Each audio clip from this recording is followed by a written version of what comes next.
Welcome friends. इस video में राष्ट्रीय मौद्रीकरण पाइपलाइन, नेशनल मोनेटाइजेशन पाइपलाइन और विनिवेश डिसइन्वेस्टमेंट के बारे में समझेंगे। ये दोनों शब्द चर्चा में बना हुआ है, तो आपके एग्जाम के लिए वेरी इंपॉर्टेंट है। ठीक है, तो सबसे पहले हम लोग समझेंगे विनिवेश।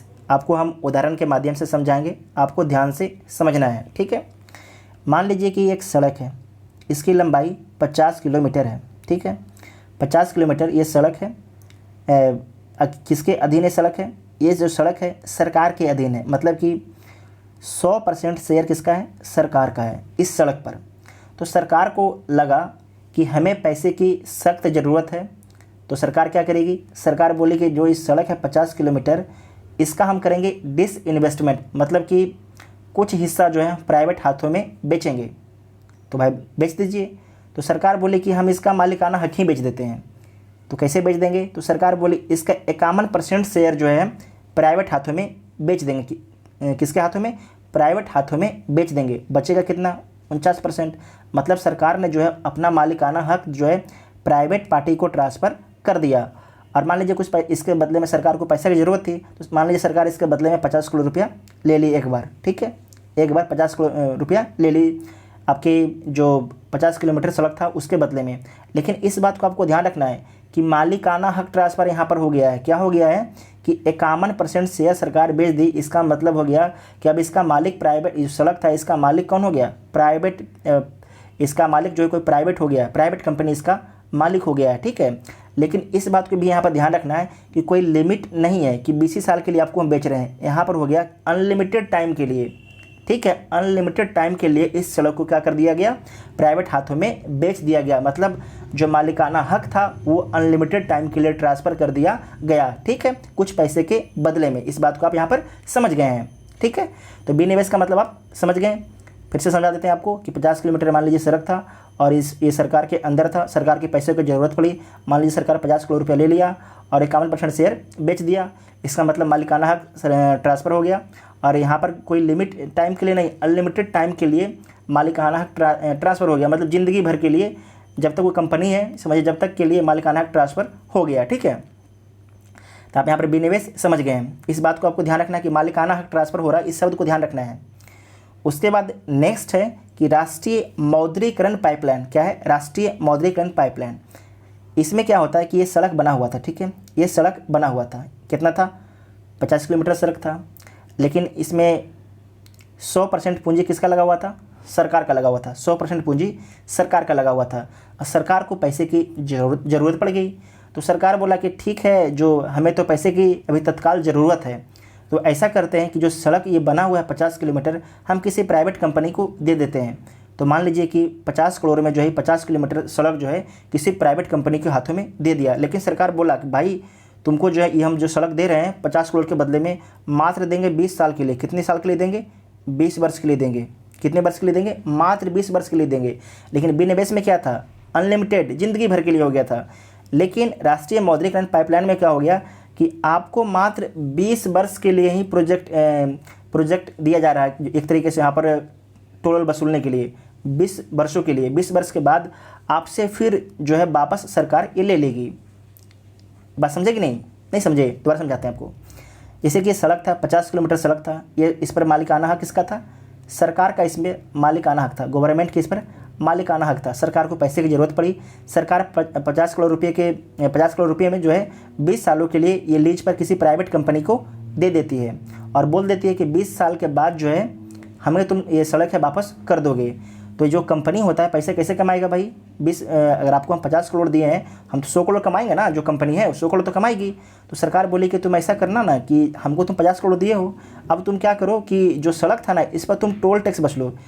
4-5 जगह जाकर टोल टैक्स का जो होता है ना, जो आप देखते होंगे हाईवे पर लगा दिया जाता है, वहाँ पर टोल वसूला जाता है। जाकर तुम टोल वसूलो। ये टोल वसूल के जो अपना प्राइवेट कंपनी है अपना 200 करोड़ रुपये कमा लेगा और 20 साल के बाद फिर से सरकार को वापस कर देगा। ठीक है, इसका मतलब क्या होगा? सरकार जो अपना मालिकाना हक ट्रांसफ़र नहीं किया, सरकार को जो है मालिकाना हक वापस यहाँ पर मिल जाता है। ठीक है, लेकिन विनिवेश में सरकार के पास मालिकाना हक नहीं रहता है। मालिकाना हक जो है प्राइवेट कंपनी के हाथों में चला जाता है। इस बात को आपको ध्यान रखना है। और इस बात को भी आपको ध्यान रखना है कि जो 20 वर्ष के लिए कंपनी आपको प्राइवेट जो सरकार है 20 वर्ष के लिए किसी कंपनी को देती है, ये नहीं कि जो कंपनी है किसी और को जाकर बेच दे 50 वर्ष के लिए, नहीं। जब भी अगर बेचेगा भी तो 20 वर्ष के लिए, ये नहीं कि 50 वर्ष के लिए जाकर बेच देंगे, क्योंकि सरकार अपने डॉक्यूमेंट्स में लिख दी है कि तुमको 20 वर्ष के लिए मिलेगा ही मिलेगा, ठीक है। इस बात को आपको ध्यान रखना है।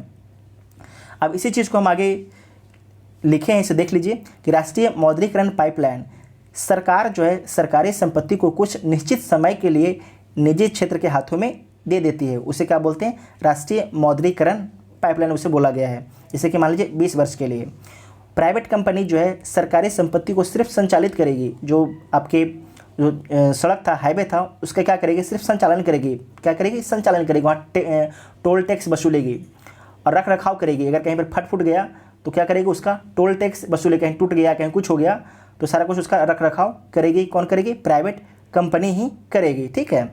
साथ में आपको ध्यान रखना कि इसका मालिकाना हक जो है सरकार के पास ही रहेगा, मालिकाना हक सरकार के पास ही बना रहेगा। सरकार जो है किस में मोनेटाइजेशन कर रही है, तो सरकार जो है रोड में कर रही है, रोड में, और रोड से करीब 1.6 लाख करोड़ रुपए आने की आशा है। उसके बाद रेलवे में कर रही है, रेलवे में 400 स्टेशन होगा और 150 ट्रेन जो है मोनेटाइजेशन किया जाएगा, मतलब मौद्रीकरण किया जाएगा, प्राइवेट के हाथों में दिया जाएगा। पावर ट्रांसमिशन लाइन को और नेशनल गैस पाइपलाइन को, पावर जनरेशन को, साथ में ऑयल पाइपलाइन को, टेलीकॉम जो BSNL है और MTNL, इसे भी प्राइवेट हाथों में दिया जाएगा। माइनिंग के 160 कोल माइनिंग प्रोजेक्ट को जो है प्राइवेट हाथों में दिया जाएगा। एयरपोर्ट और पोर्ट को भी आपके प्राइवेट हाथों में दिया जाएगा। और साथ में याद रखना है कि 2 स्पोर्ट्स स्टेडियम को भी जो है प्राइवेट हाथों में दिया जाएगा। इसे आप लोग स्क्रीनशॉट ले लीजिएगा, ठीक है। आपसे क्वेश्चन में यहाँ से पूछा जा सकता है, ठीक है। उसके बाद है कि विनिवेश, इसमें क्या होता है कि सरकारी संपत्ति की हिस्सेदारी मतलब बेच देना। सरकार क्या करती थी कि जो रोड था उसका क्या किया, 51% हिस्सा ही बेच दिया। बोला कि यार ठीक है, जाओ 51% तो हिस्सा ही ले लो, तुमसे कभी नहीं लेंगे वापस, मेरे पास बचेगा मात्र 49%, ठीक है। उसके बाद है कि सरकार अपना मालिकाना हक क्या करती है, इसमें घटा देती है। मतलब कि जब 51% दे दी तो एक मान लीजिए, ये तो उदाहरण से बताया था आपको, 51% भी दे सकती है, या तो मान लीजिए हो सकता है 74% भी दे दे, सरकार की इच्छा पर है, ठीक है। कितना बेचना चाहती है, कितना % बेचना चाह रही है। तो सर जो विनिवेश होता है उसमें मालिकाना हक ट्रांसफ़र हो जाता है, जबकि मौद्रीकरण में मालिकाना हक ट्रांसफ़र नहीं होता है।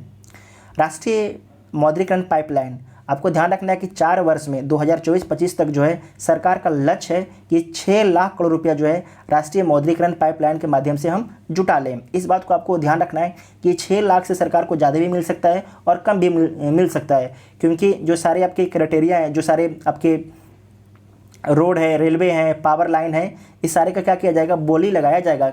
किसी में बोली ज़्यादा भी लग जाएगा, किसी में कम भी लग जाएगा, ठीक है। तो 6 लाख से ज़्यादा भी हो सकता है और 6 लाख करोड़ से और कम भी हो सकता है।